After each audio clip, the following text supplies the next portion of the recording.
हाँ जी, स्वागत है आप सबका आपके अपने YouTube चैनल इकाई केमिस्ट्री क्लासेज में। और आज की क्लास में अपन क्लोरोफॉर्म की केमिकल प्रॉपर्टीज़ पढ़ रहे थे। उसके अंदर जो है 8वां भाग जो है वो देखेंगे अपन होफमान कॉर्बिल एमीन अभिक्रिया या isocyanide test. Hofmann carbyl amine अभिक्रिया या आइसोसाइनाइड परीक्षण। अब इसके अंदर इस रिएक्शन में क्या होता है, कैसे होता है वो देखते हैं। तो होफमान कार्बिल एमीन अभिक्रिया या आइसोसाइनाइड टेस्ट के अंदर प्राथमिक एमीन यानी 1 डिग्री एमीन। अब प्राथमिक एमीन कौन सी होती है? अमोनिया के एक हाइड्रोजन परमाणु, ये NH3 है, इसके एक हाइड्रोजन परमाणु का प्रतिस्थापन एक एल्किल समूह द्वारा कर दिया जाए, यानी अमोनिया का एक हाइड्रोजन परमाणु हटाकर उसकी जगह एल्किल समूह लगा दिया जाए, तो वो कहलाती है 1 डिग्री एमीन। जो बनेगी एमीन वो 1 डिग्री। 2 हटा देंगे तो 2 डिग्री, तीनों हटाकर एल्किल या एरिल समूह लगा देंगे तो 3 डिग्री एमीन कहलाएगी। तो 1 डिग्री एमीन, ये है 1 डिग्री एमीन। तो एलिफेटिक या फिर एरोमेटिक, एरोमेटिक प्राथमिक एमीन कौन सी हो जाएगी? ये वाली ArNH2। तो एलिफेटिक या एरोमेटिक प्राथमिक एमीन को एल्कोहलिक KOH की उपस्थिति में, एल्कोहलिक पोटेशियम हाइड्रोक्साइड KOH की उपस्थिति में क्लोरोफॉर्म के साथ गर्म करने पर CHCl3 क्लोरोफॉर्म के साथ गर्म करने पर आइसोसाइनाइड निर्मित होते हैं। आइसोसाइनाइड निर्मित होते हैं, उनको कार्बिल एमीन भी कहते हैं। आइसोसाइनाइड्स को कार्बिल एमीन भी कहते हैं, इसलिए यह होफमान कार्बिल एमीन अभिक्रिया भी कहलाती है। और आइसोसाइनाइड जो होते हैं वो दुर्गंध युक्त पदार्थ होते हैं, जो अरुचिकर गंध वाले, जिनकी गंध जो है अच्छी नहीं लगती, वो पदार्थ होते हैं। और ये केवल प्राथमिक एमीन ये अभिक्रिया देती है, इसलिए इस रिएक्शन का इस्तेमाल जो है प्राथमिक एमीनों की पहचान में किया जाता है कि आइसोसाइनाइड बन गए, इसका मतलब कौन सी एमीन है? 1 डिग्री एमीन, यानी प्राथमिक एमीन है, और ये आइसोसाइनाइड परीक्षण कहलाता है। तो देखो इसके अंदर कैसे रिएक्शन होती है।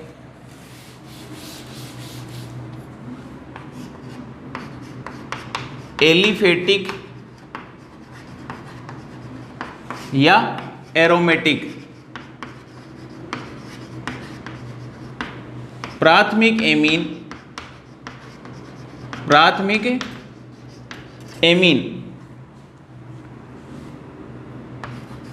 एल्कोहलिक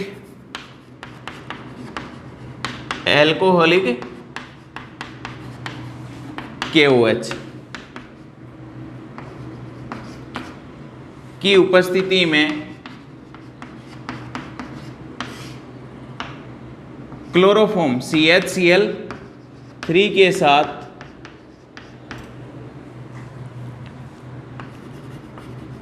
अभिक्रिया कर आइसोसाइनाइड निर्मित करती है।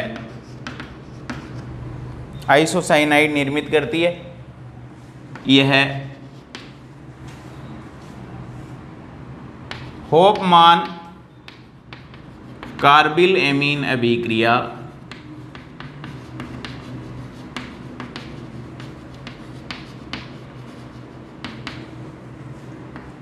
कहलाती है।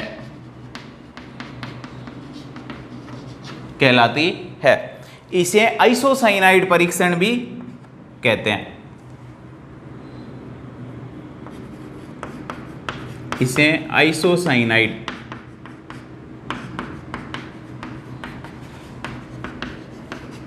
परीक्षण भी कहते हैं, क्योंकि इस अभिक्रिया में अरुचिकर, जो अच्छी नहीं लगती, अरुचिकर गंध वाला आइसोसाइनाइड निर्मित होता है। तो गंध से पहचान जाएंगे ये बन रहा है, इसका मतलब प्राइमरी एमीन है। फिर यह अभिक्रिया केवल प्राथमिक एमीन देती है। यह अभिक्रिया, अभी नीट के अंदर एक सवाल था वो इसी से रिलेटेड था, इन निम्न में से कौन सी एमीन जो है वो आइसोसाइनाइड परीक्षण देती है या नहीं देती है। यह अभिक्रिया केवल प्राथमिक एमीन, चाहे वो एरोमेटिक हो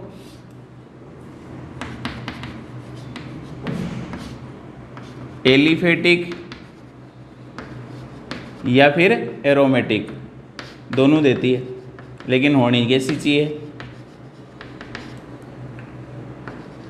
देती है।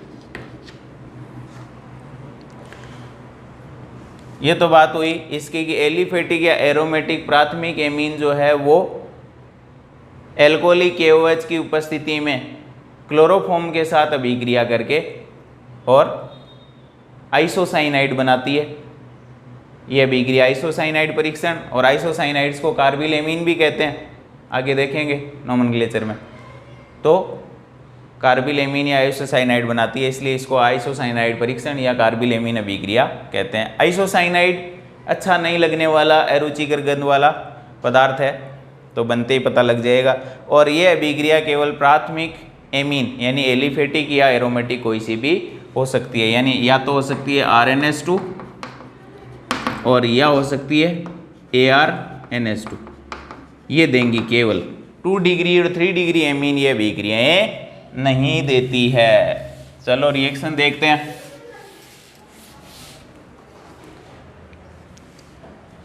RNS2 plus CHCl3 plus alcoholic KOH reaction करके क्या बनाते हैं, आइसोसाइनाइड, एल्किल आइसोसाइनाइड। और एल्किल आइसोसाइनाइड होते हैं ये N फिर C, और C और N तो वो साइनाइड होते हैं। यदि एल्किल समूह से क्या जुड़ा हो, कार्बन जुड़ा हुआ है तो साइनाइड, नाइट्रोजन जुड़ा हुआ है तो आइसोसाइनाइड। ये होते हैं एल्किल आइसोसाइनाइड, एल्किल आइसोसाइनाइड। फिर साथ में बनेगा KCl और साथ में बनेगा जल, और ये हो जाएगी एलिफेटिक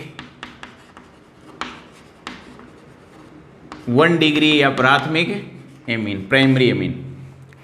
ठीक, ये तो उत्पाद होगा अपना। अब ये रिएक्शन होगी कैसे, इसकी क्रियाविधि देखते हैं। देखो, फिर अपन कुछ सवाल देखेंगे इनसे संबंधित। मैकेनिज्म, सबसे पहले KOH जो है वो क्षार है, तो KOH टूट जाएगा जलीय विलयन के अंदर K प्लस और OH माइनस में।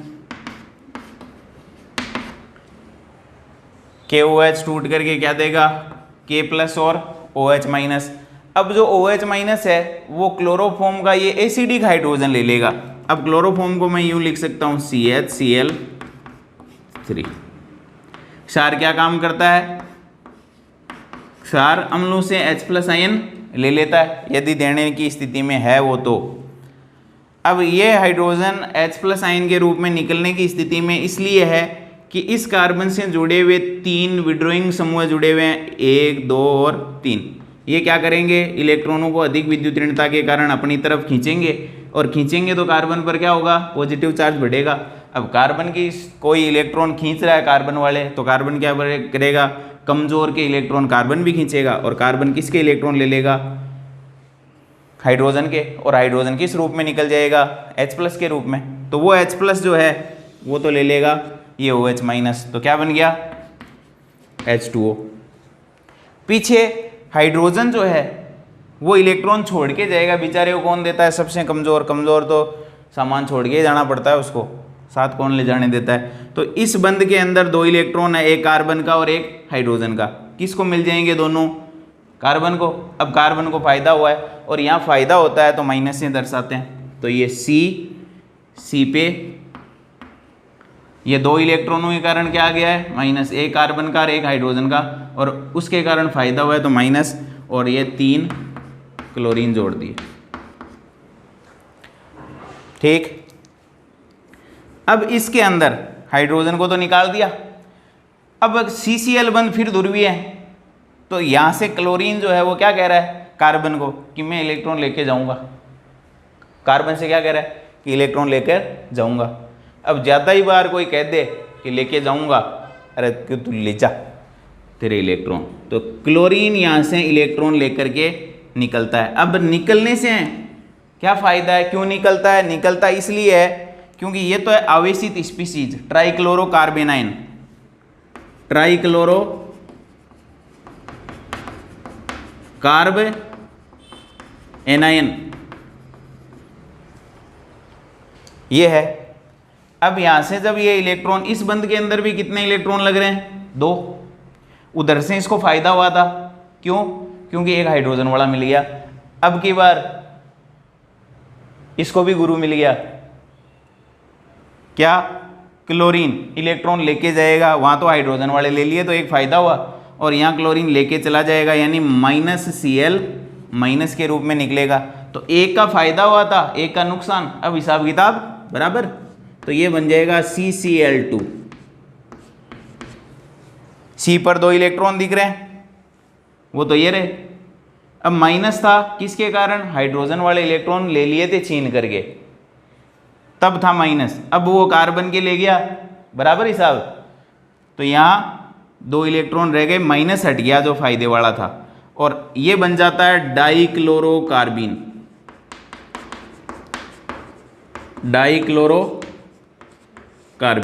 और ये डाइक्लोरोकार्बीन क्या है, इंटरमीडिएट है, मध्यवर्ती है, क्यों, क्योंकि इस पे नेगेटिव चार्ज था, आवेशित स्पीसीज थी, और आवेशित स्पीसीज की तुलना में अनावेशित स्पीसीज क्या होती है, ज़्यादा स्थायी होती है। तो कोई वस्तु किधर दौड़ती है, स्थायित्व की तरफ दौड़ती है। तो ट्राइक्लोरोकार्बेनाइन टूट जाता है किसमें, क्लोरीन परमाणु निकाल के डाइक्लोरोकार्बीन में। और कार्बीन इलेक्ट्रॉन की कमी वाले कंपाउंड्स हैं, इलेक्ट्रॉन डेफिशिएंट स्पीसीज है, इनके पास केंद्रीय परमाणु जो कार्बन है उसके पास देखो 2 तो ये रहे, 2 इस बंध के अंदर है 4, और 2 इसके पास है 6, यानी 6 इलेक्ट्रॉन है केंद्रीय परमाणु के पास, इलेक्ट्रॉनों की कमी है, इसलिए ये इलेक्ट्रॉन डेफिशिएंट या इलेक्ट्रॉनों की कमी वाली स्पीसीज है डाइक्लोरोकार्बीन, लेकिन मध्यवर्ती के रूप में निर्मित हो जाती है, मध्यवर्ती के रूप में डाइक्लोरोकार्बीन। ये भी इंपॉर्टेंट सवाल है कि हाफमान कार्बिल एमीन अभिक्रिया में मध्यवर्ती के रूप में कौन बनता है, आरपीएससी का सवाल था एक बार, तो डाइक्लोरोकार्बीन। और कार्बीन 2 टाइप की होती है, सिंगलेट और ट्रिपलेट, ये 11th क्लास का मामला है, जिसमें कार्बन पर एक लोन पेयर हो और 2 बॉन्ड बना रखे हों, उसको कहते हैं कार्बीन। एक लोन पेयर दिख रहा है और 2 बॉन्ड पेयर, 2 बंध बना रखे हैं, वो है कार्बीन। अब ये कार्बीन मध्यवर्ती बन गया, तो बना हुआ कार्बीन मध्यवर्ती जो है, ये तो वापस ऐसे के ऐसे ही लिख लेता हूं मैं एक बार, जो डाइक्लोरोकार्बीन बना था इस रिएक्शन के अंदर, वो डाइक्लोरोकार्बीन अब आगे रिएक्शन करेगा किससे, एमीन से। तो एमीन कौन सी ले रखी है अपन ने, RnH2 प्लस डाइक्लोरोकार्बीन, ये CCl2 और ये इसका लोन पेयर। अब ये इलेक्ट्रॉन डेफिशिएंट है, इलेक्ट्रॉन स्नेही है, इलेक्ट्रॉनों की कमी वाला है, तो क्या करेगा, इलेक्ट्रॉन लेने का प्रयास करेगा, अष्टक में अपने 8 इलेक्ट्रॉन करने का प्रयास करेगा। तो नाइट्रोजन के पास ये लोन पेयर है और नाइट्रोजन के पास ये पड़े ही हैं, कोई काम में नहीं आ रहे। नाइट्रोजन क्या करता है, इसको ये इलेक्ट्रॉन पेयर दे देता है, और देने के बाद देखो क्या बना, Rn। अब नाइट्रोजन ने इलेक्ट्रॉन दे दिए तो नाइट्रोजन पर कौन सा चार्ज आ जाएगा, प्लस, 2 हाइड्रोजन जुड़ रहे हैं, ये जोड़ दो। फिर जब नाइट्रोजन ने दे दिए तो प्लस, और 2 हाइड्रोजन उस पर जुड़ रहे हैं, वो अब इलेक्ट्रॉन दे दिए तो इस पे क्या आ गया, इसको फायदा हुआ है, तो इस पे आ जाएगा कौन सा चार्ज, माइनस, क्योंकि नाइट्रोजन से इलेक्ट्रॉन इसको मिल गए, और इससे 2 क्या जुड़ रही है, क्लोरीन। यही हुआ ना, इलेक्ट्रॉन इधर से मिलेंगे तो माइनस, इधर से नाइट्रोजन ने दिए हैं तो पहले नहीं दे रखे थे, अब दे दिए तो प्लस। अब सीधा चाहो तो 2 HCl यहाँ से निकाल दो, एक तो ये है सीधी मेथड दो, 2 HCl माइनस 2 HCl और बन जाएगा RN प्लस, एक बन तो पहले से ही था, 2 वैलेंसी इसकी खाली 2 ही इसकी खाली, ट्रिपल बॉन्ड C और C पर क्या माइनस। अब प्लस माइनस का क्या मतलब है, तो प्लस माइनस का मतलब ये है कि नाइट्रोजन ने तो जो एक बॉन्ड बनाया उसके अंदर इलेक्ट्रॉन दिए और कार्बन ने ग्रहण किए, यानी आप इसको कोऑर्डिनेट बॉन्ड से भी दर्शा सकते हो। कोऑर्डिनेट बॉन्ड जो है वो ये बताता है कि किस परमाणु ने तो इलेक्ट्रॉन दिए और किसने ग्रहण किए। तो 2 बन तो ऐसे के ऐसे, प्लस माइनस हटा दो और तीर का निशान लगा दो। तीर का निशान ये बता रहा है नाइट्रोजन ने दिए और कार्बन ने ग्रहण किए। यह है एल्किल आइसोसाइनाइड, एल्किल आइसोसाइनाइड।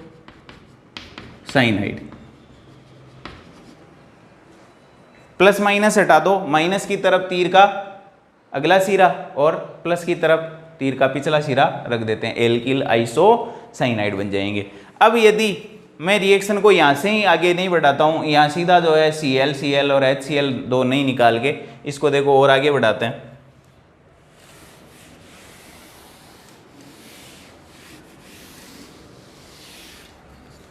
तो ये जो है उसको मैं यहाँ लिख लेता हूँ एक बार, चलो RN पॉजिटिव H Cl और Cl और इस पे नेगेटिव। अब नाइट्रोजन पे देखो पॉजिटिव आ गया, वो तो अपना सीधा तरीका है कि इस आगे और रिएक्शन को याद नहीं रखना पड़े तो वहाँ निपटा सकते हैं अपन, लेकिन यदि पूरा और आगे जाना है डेप्थ में तो नाइट्रोजन जो है आपको पता है पॉजिटिव चार्ज नहीं रखता है जब तक कम विद्युत ऋणी परमाणु कोई उससे जुड़ा हुआ है, तो उसके इलेक्ट्रॉन लेकर के उसको निकाल देगा। तो ये बन जाएगा Rn, जैसे ही हाइड्रोजन के इलेक्ट्रॉन लेगा तो ये निकल जाएगा हाइड्रोजन H+ के रूप में, इलेक्ट्रॉन देगा हाइड्रोजन दे के जाएगा, इस बंध के इलेक्ट्रॉन नाइट्रोजन को मिलते ही लोन पेयर उसका वापस आ जाएगा, एक H इससे जुड़ रहा है और ये C-Cl और Cl। अब ये लोन पेयर नाइट्रोजन कार्बन बंध के रूप में यानी डबल बॉन्ड के रूप में आता है। क्यों आता है? क्योंकि यहाँ CCl बंध के टूटने की संभावना है। क्लोरीन कह रहा है मैं अपने इलेक्ट्रॉन लेकर जाऊंगा कि तो ले जा, इधर से नाइट्रोजन से ले लूंगा मैं, तो Cl जो है वो इलेक्ट्रॉन लेकर के निकल जाता है। ये Cl और ये H+ HCl बना लेंगे, वहाँ भी ऐसा ही कर रहे थे अपन। R तो ये बना Rn पॉजिटिव, यहाँ लोन पेयर यहाँ चला गया डबल बॉन्ड के रूप में तो positive H double bond C और ये माइनस इधर से मिल गया और उधर से ले गया तो कोई फर्क नहीं पड़ेगा माइनस पे, जितने इधर से आए उतने उधर से चले गए तो माइनस का माइनस रहेगा और ये Cl।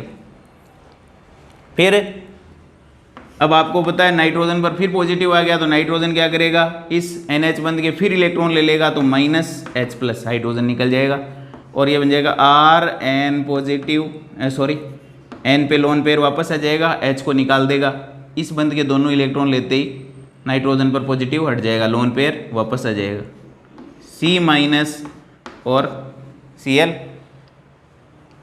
अब Cl फिर एक बचा हुआ था, वो कह रहा है इलेक्ट्रॉन लेकर जाऊंगा और छोड़ूंगा कार्बन को, तो क्या जा नाइट्रोजन से ले लेंगे, नाइट्रोजन बेचारा सीधा साधा इलेक्ट्रॉन दे देता है, तो फिर Cl- निकल गया, ये -Cl- और क्या बन गया Rn पॉजिटिव, बंद 2 तो पहले थे और एक और आ जाएगा ट्रिपल बॉन्ड C-, यही तो बना था RnC।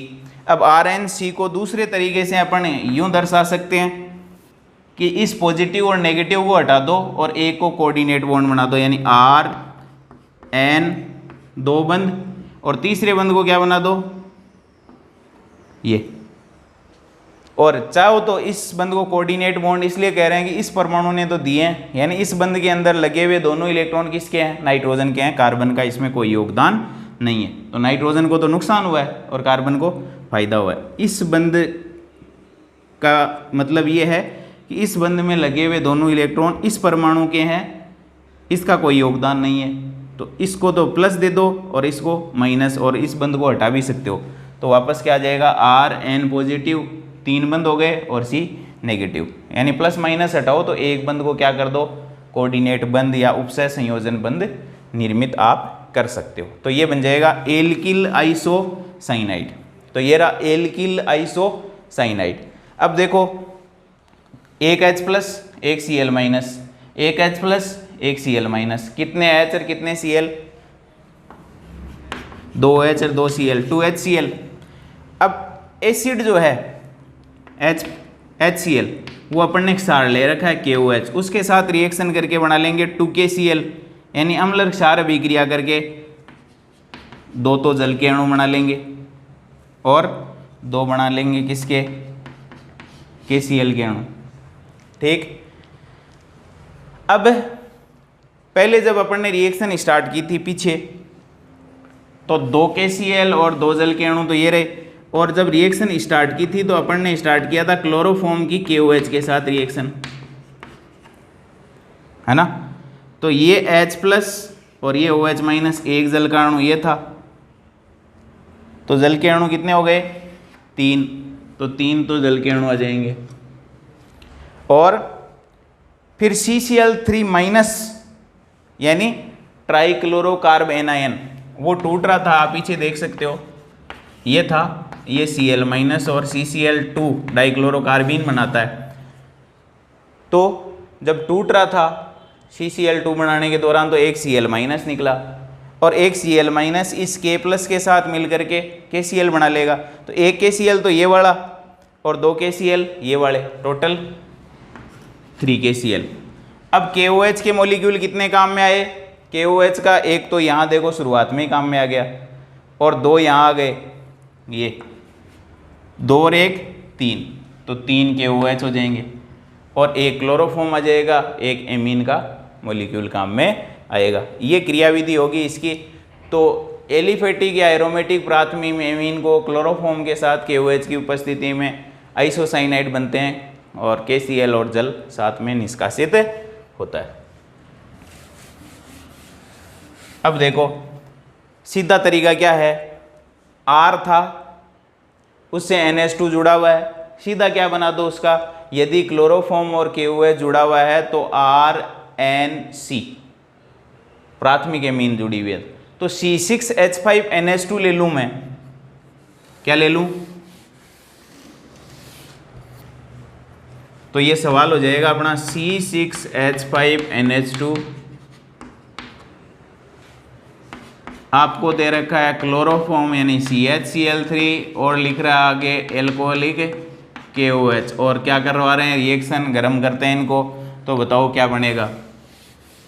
तो पहले अपने को ये पहचानना है कि क्लोरोफॉर्म और एल्कोहलिक KOH की प्राथमिक एमीन 1 डिग्री एमीन, ये एरोमेटिक है, रिंग जुड़ी हुई है, इसको यूं भी लिख सकते हैं,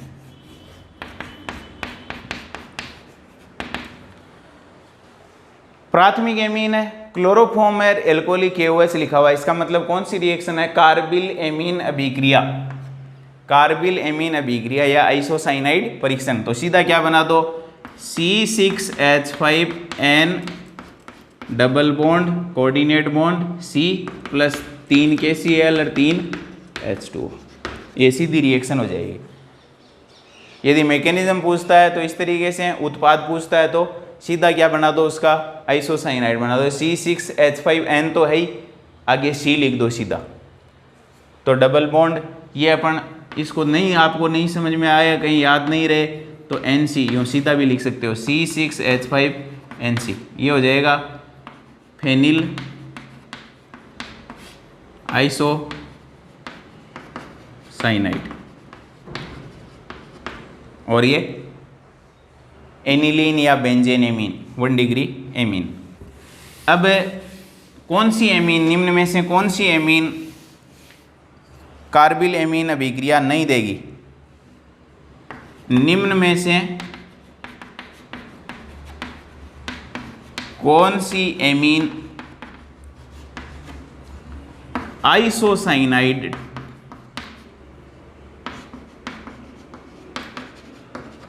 परीक्षण नहीं देती है। ऐसा ही एक नीट के अंदर सवाल था। तो अपना ऑप्शन ए है C6H5NH2, ब है CH3CH2NH2, स है CH3NH2 और द है CH3 का होल ट्वाइस NH।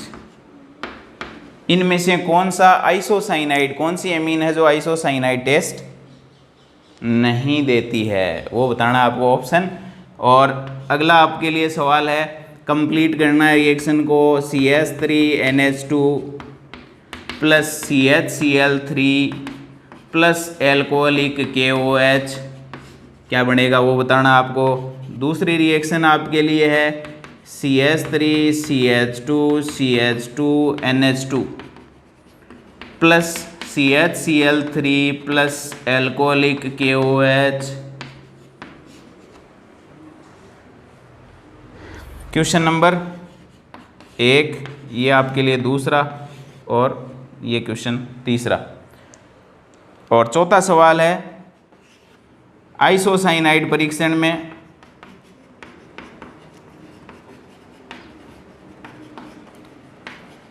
या कार्बिलेमीन अभिक्रिया में मध्यवर्ती कौन होता है, कौन होता है, मध्यवर्ती कौन बनता है इस रिएक्शन के अंदर, वो बताना आपको। तो ये थी अपनी हॉफमान कार्बिलेमीन अभिक्रिया या आइसोसाइनाइड परीक्षण। उत्तर जो है वो कमेंट बॉक्स में कमेंट करके बताइएगा।